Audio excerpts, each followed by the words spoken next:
magmumukbang-mukbangan tayo ng Korean noodles.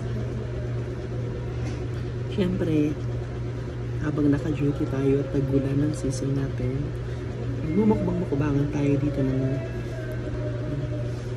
meron siyang kimchi, Korean noodles, nonghinshin, and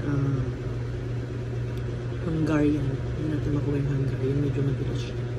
Ayan, Hungarian po yun, guys. Pinoy Hungarian size. Ayan po, guys. Long nanshin, Hungarian. Korean noodles. Napakainit.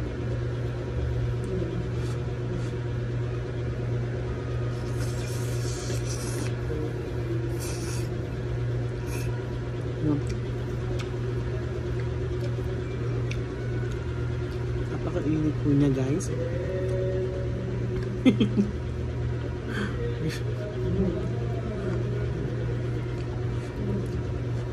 Koreano lang muna yung atake natin.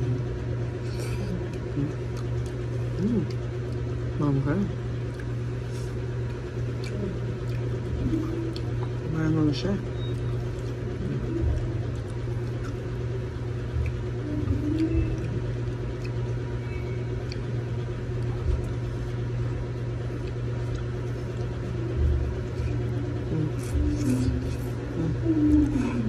Nakikita niyo siya. Steamy. Pag siya yun lang, guys, kumain lang talaga ako ng Korean habang ako siya.